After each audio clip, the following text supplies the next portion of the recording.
I think a lot of people have limiting beliefs, right? And so, well, pretty much everybody has some form of them. I think some people just, they get better at, just acknowledging some of them. And I think over time, maybe you can become confident in yourself and you can say, actually, I can do that and I can do this. For myself, like, because I have a stutter, like I always said, hey, I can't do a podcast because I have a stutter. And then after a while, like I just did it anyway because like I just really wanted to do a podcast. And before it was a limiting belief, now it's obviously not because I'm doing a podcast. So it's like, it's so interesting just from the beliefs perspective.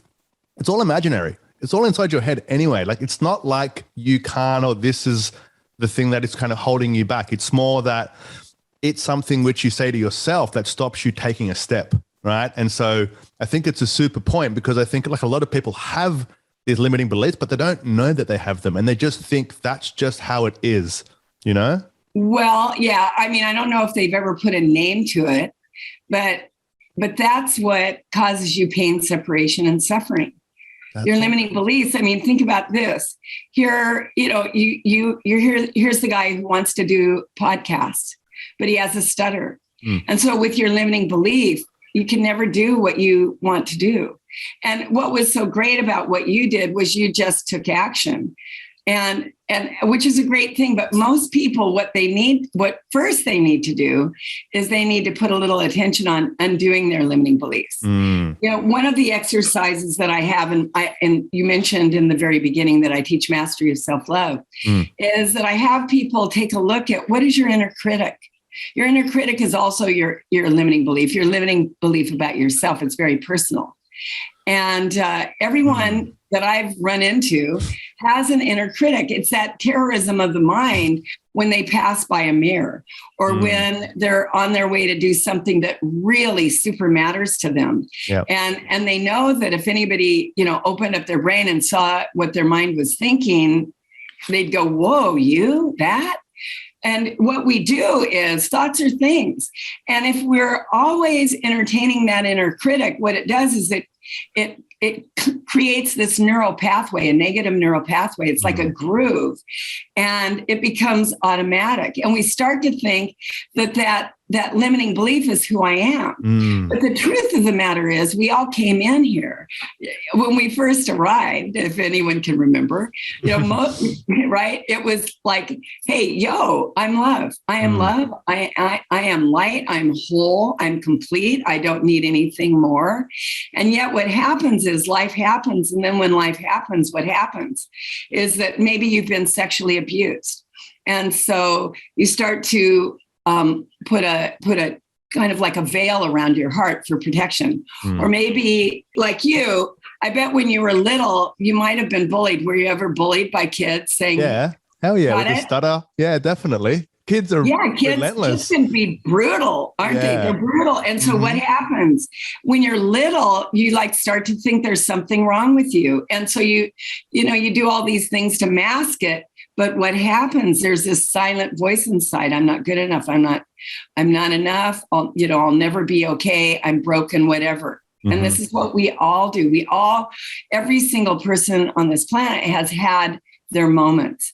And unless you start to undo those things, those moments, they live inside of you. And it can start when you're young and you can just track it all the way to, 70, 80, 90 years old, how you've spent your whole life in protection.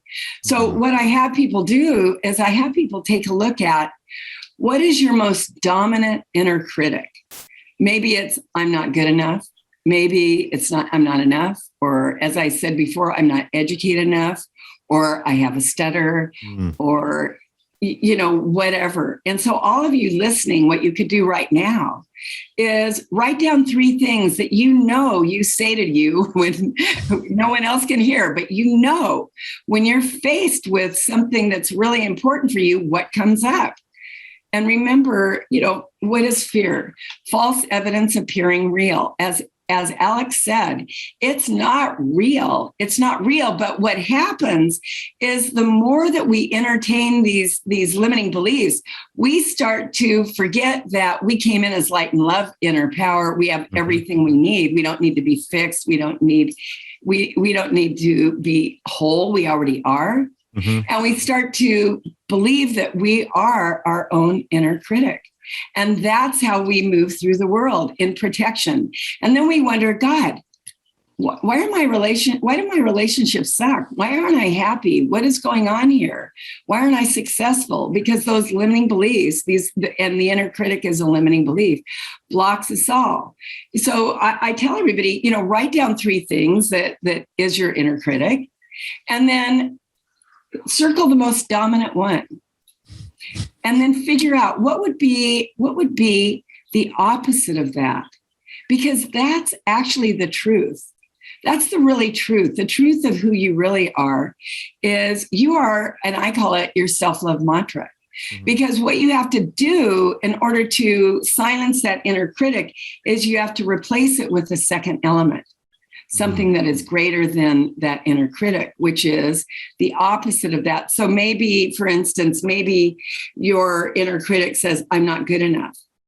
And your self-love mantra would be, I'm perfect just as I am. It's not saying you're perfect. I'm perfect just as I am.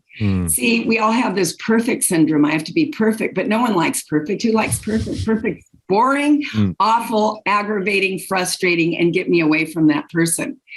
But perfect as I am, what self-love is, and this is what all of us, when you really track back, Alex, every single goal that you have, every passion that you have, why it matters, you'll always track back to what you want to do is just love. It's always the same thing. So why don't you just cut to the chase, right? And really start to love yourself, because as you treat everyone. Mm-hmm. And by really taking a look at what that inner critic says, I call that standing in the fire of your own discomfort, because you have to take a real honest look. What do you do to you that blocks the real you? But the more we say that inner critic, the more we start to believe that that's me and my self-love mantra. No, that feels weird to say. That feels so off. That was my next point, right? Is for the people that listen in this, that feel that the positive affirmation is fake, right? Exactly. They're both fake till there's action anyway, right? But it feels fake, right? And so what do you say to people who say, well, it feels so real to just listen to my natural critic because that's the loud one. That's kind of, for some reason, that's just kind of easy to be there. Positive ones are not so easy to be there. So what do you say to people who feel so, what's the word? The imposter syndrome, you know what I mean?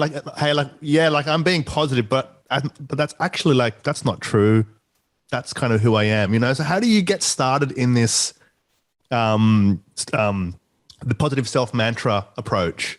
Yeah, well, number one, you just do it. Number one, do it and don't take my word for it. You be your own test tube. And what you'll find is that the world is as you are. The world is as you are. Notice this, that everything is just a reflection of your own inner self. When you start to know yourself deeply, you start to realize how efficient nature is and how every single moment matters. And so what I tell people, don't listen to me. What do I know? Practice it. Just every time you become aware that you're entertaining that inner critic, which is what's causing you pain, separation, and suffering. Have a ball with that one, continue on with that. You can just stay on that hamster wheel, or then you be your own test tube and replace it with what I call, from my Mastery of Self-Love program, your self-love mantra, and really be vigilant with it. Really be vigilant. The minute you become aware that you're entertaining that negative inner critic, then replace it with that positive opposite.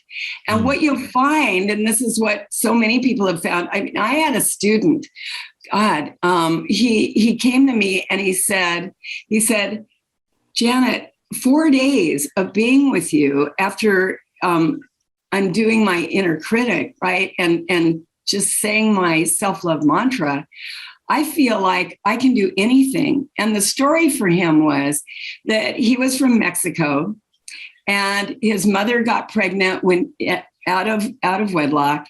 And so his whole life he heard that you're a mistake. Oh, honey, you're a mistake. You're a mistake. So he had this really negative groove of feeling like he wasn't even supposed to be here, that he was a mistake. And so he had to take responsibility that, that was said while he was young. But then what he did was he continued on with it. I'm a mistake. I'm a mistake. And everything in his life always reflected that. He couldn't hold down a job. He couldn't have good relationships. He felt like he was always a failure, that he wasn't good enough, smart enough, rich enough, et cetera, et cetera, et cetera. And after just doing this silly little exercise, truly, and replacing with you're a mistake with simply I matter. On the fourth day, he walks into my class and says, I'll never feel disempowered again. He said, I got it. I got it. He said, I belong here. And everybody in the class burst out crying. I mean, it was just so impactful. I told him, don't listen to me. Don't listen to anybody. Do it and see for yourself. And what you'll see is that all of a sudden you're starting to wake up happy for no reason. Happy for no reason. Because why? Because thoughts are things. The world is as you are. And if you're constantly saying all of these terrorism thoughts, it's going to reflect outward. And the mind is like a computer, garbage in, garbage out, right? Yep. And so if you're always saying, I'm not enough, I'm not enough, I'm not enough, then all of a sudden what happens is we're so powerful. Everyone's so powerful. It's just, how are you using your power? Are you using it to create the world you choose to create, or using it to create the world you don't choose to create? It's a choice. And what he found was that when he stopped creating the I'm a mistake to I matter, then his world shifted like immediately. Where did it shift? It shifted where it needed to from within. And then it manifested outside of himself. And immediately he started seeing that people started treating him differently. Why? Because how you treat you is how everyone will treat you. It's like if you have a limiting belief and you're constantly saying, I'm ugly, ugly, ugly, ugly, ugly. You remember, we're so powerful. You're going to draw to you all the people, the places, and the things to say, yep, you're right. Here you are ugly. Because you know what? Our job is to just hit on that limiting belief until you wake up. Until you wake up. Every moment matters. Every moment matters. There's no moment that isn't showing us ourselves. It's so profound. You can't possibly be too old for anything. Every single experience had to happen, just like every single breath has to happen in order for the next breath. Well, same with every experience. You can't, I'm sure people, when we were talking about passion, oh God, yeah, but I'm too old. God, I can't do that. Well, yeah. And if you think that, you're right. But if you go for it, you see the universe doesn't play tricks. It's not a mistake that you love what you love.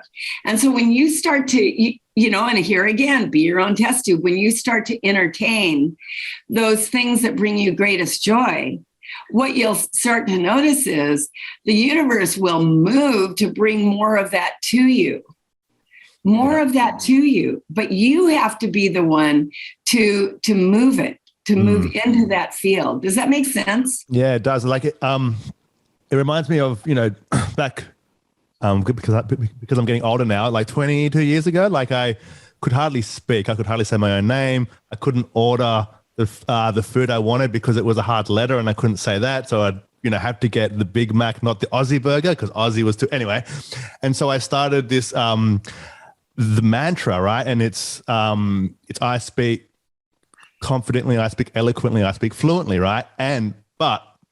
But it was there all the time, right? Because my constant thought was, you can't talk, you can't do this. But I'd learned this thing where I would say to myself, stop extremely loudly, and then I would replace or start to say the mantra. Yeah, so I would say like super loud, not publicly. Like in my head, I would say, stop. I speak confidently, I speak fluently, I speak eloquently. And it would be for like years, right? Because I had 20 years of just the negative reinforcement. So for me, it was like quite a big thing, right? But it helped. It helped. And for me, like I had the faith that, well, that negative path is terrible. So you may as well try this thing. And it's literally no action. It's just thinking, right? It's just thinking and just noticing your thought and then just changing it. And this is a business podcast, but I'm sure that everybody has something. This is the one thing I know about people. Everybody's got something, right? And so to figure out that thing and to know that that's just what you believe it to be true, but it's just what you're thinking right now, I think is a super point. And so, yeah, that just got me just thinking about back in the day, starting out, with nothing, can't talk, I haven't got a job, and just to get to this point now, it started, there, like changing how I thought about myself. This is so profound because what you just described are the different steps to the inner critic exercise. Listen to this. So the first step is to write down 3 things. And all of you guys listening, you just heard it out of Alex's mouth. It absolutely works. There is a guy who's been doing it, right? And so write down 3 things that your inner critic says, whatever they are. Then take a look at them and be honest, and then circle the one that's most dominant.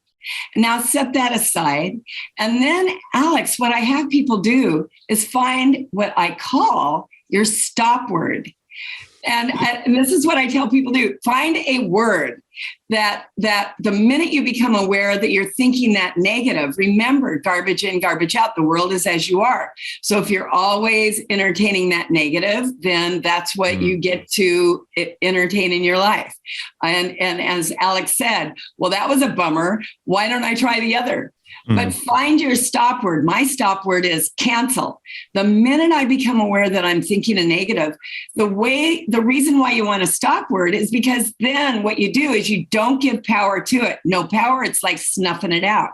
So Alex, I have all kinds of students. Their different stop words are delete, out of here, scram, ridiculous, impossible, right? So find a stop word like Alex has. His is stop, very simple, and then replace it with the opposite. The opposite, and what you find at first, you're gonna feel stupid. Oh man, you're gonna lying feel really... You're lying to yourself. Wait, stop. Say it again. That's not happening. So stop good. Again. Exactly. Like, it's just constant. You'll feel like a real fake. God, this is a waste of my time. I can't do this.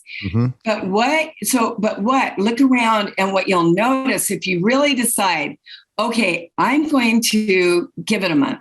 I'm going to really give it a month. I'm going to do that much for me, and see what happens in my life, and look for the evidence. The evidence is the negative people, those that aren't your cheering squad, are going to move out of your life, and people that are really your cheering squad will move in. As I said, you'll wake up happy for no reason. Your mind will become more orderly. You'll start to become this manifestation magnet. Limiting beliefs, and that's what your inner critic is. It's a massive limiting belief that just completely blocks your ability to create what you choose to manifest what you choose to create. And Alex, you said something so interesting. Well, this is a business podcast. They're all out of business people here. But look, I ran a big marketing division I told you about. If I could go backwards, I didn't have this exercise then, but if I could go backwards, are you kidding me? Every single person, I did all the corporate training for our corporation. Every single person would have this exercise. Because think about it. When you go to hire someone for a job, you're not going, you know what? I want to pick the most depressed, like unhappy person. They'd just be a blast to work with. This is powerful stuff. Now, this is self-love 101. Self-love 101. And honestly, I haven't met one transformational leader in all my years that didn't need to take a look at their own inner critic, inner critic. So, try to stay open. That's one of the secrets to living a passionate life. is to stay open to what is appearing now. If you're on this call, if you're listening to this, there's no mistakes. There's no mistake. No moment is wasted. Now be honest with yourself and do what Alex did and stand in the fire of your own discomfort and grab the bull by the horns and go, okay, you know what? I'm tired of suffering in this area. And it may be your area of your relationships, but it may not be your career. That may be just fine. But maybe you wake up every morning and you think, God, my life isn't any fun. That right there, God, my life isn't any fun. And really start to, if you're on this call, it says so much about you already. You're already conscious. How do I know? Because Alex is conscious. And you're on this call. It's Labor Day weekend in the United States. If you're in the United States, man, you're really conscious because you're spending your time here trying to know yourself, because everything is about yourself. So everything matters, and everything, I always crack up, Alex, when someone says, oh, but we're a corporate audience. Really, I take myself wherever I go. There's no separation. And so wherever I can upgrade, it's going to affect every single area of my life, every area. So if I want to be someone that the team goes, I want her, or if I want to, be able to have that next level up, it's going to be because I walk in, I know who I am. I'm happy. I love what I do. I care about others because I care about me, done deal.